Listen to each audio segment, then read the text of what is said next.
We hear it every time anyone says anything critical of Islam.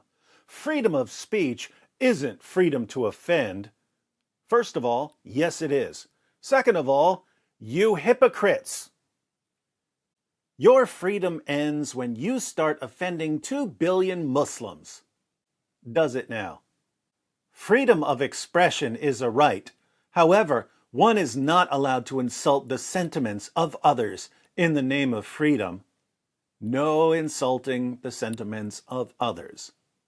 Does freedom of expression mean insulting, especially a sacred personage?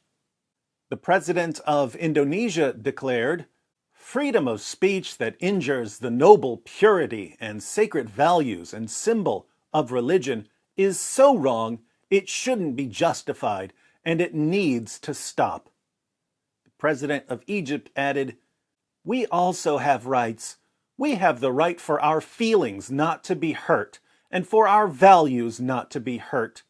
And if some have the freedom to express what is in their thoughts, I imagine that this stops when it comes to offending the feelings of more than 1.5 billion people." All right, I think we get it now. We have freedom of speech, but only if our speech doesn't offend other people and only if our speech doesn't insult people's religious beliefs. That's the rule, right, Muslims? Wonderful. Let's stick with that rule for a bit. Surah 98, verse 6 of the Quran.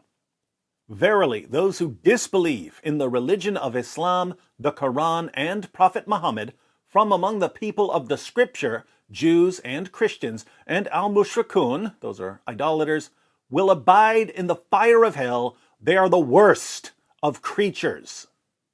So, Jews, Christians, and other non-Muslims are the worst of all creatures. We're lower than dogs. We're lower than pigs. That's highly offensive to billions of people, don't you think? Does this mean that the Quran should be banned as hate speech? It's a serious question, Muslims. You're the ones who insist that freedom of speech doesn't include the freedom to offend. The Quran is extremely offensive, so it's not protected by freedom of speech, right? In the history of al-Tabari, one of the polytheists tells Muhammad that if he loses the fight against his own tribe, his followers will abandon him. Abu Bakr, the first of the rightly guided caliphs, replies to the polytheist in the presence of Muhammad, "Go suck the clitoris of al-Lat. Would we flee and leave him?" So Abu Bakr tells the man to go perform oral sex on al-Lat, his goddess. Do you condemn Abu Bakr for his hate speech, Muslims? Do you condemn Muhammad for not punishing Abu Bakr? These are your rules. I'm just applying them. Speaking of your prophet, the Quran calls him a wonderful pattern of conduct. In Sahih al-Bukhari 2478, Muhammad conquers Mecca. Let's see how respectful Muhammad was towards the religious symbols of others. The prophet entered Mecca, and at that time, there were 360 idols around the Kaaba. He started stabbing the idols with a stick he had in his hand and reciting, "Truth, Islam, has come, and falsehood, disbelief, has vanished." Muhammad went around stabbing the idols of the polytheists. Was that wrong, Muslims? You say it's wrong and immoral to disrespect other people's religious symbols, but your prophet disrespected other people's religious symbols. So? Now, I could go on, but I think we have enough to see Islam's free speech dilemma.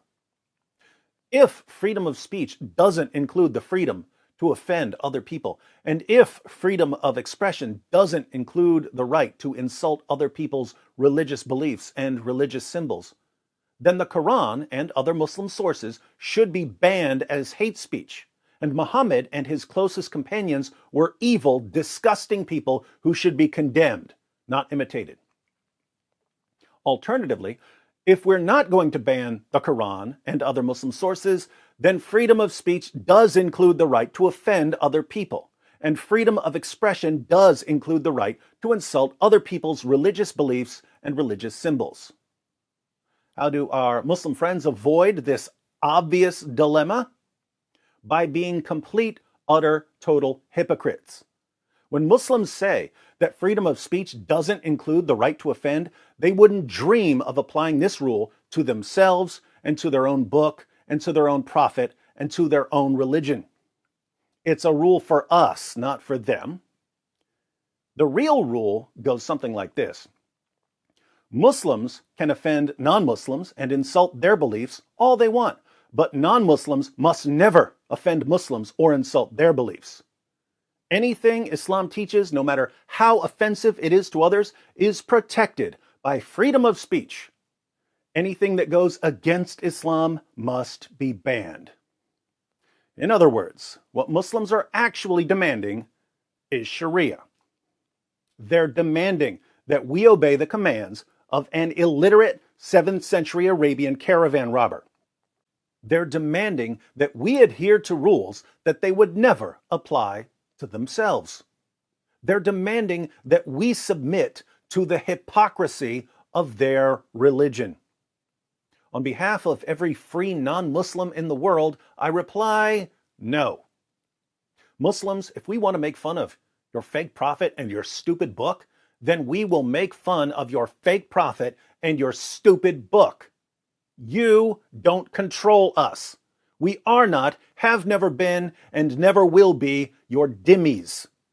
And if you have a problem with that, you have my full permission to cry me a river.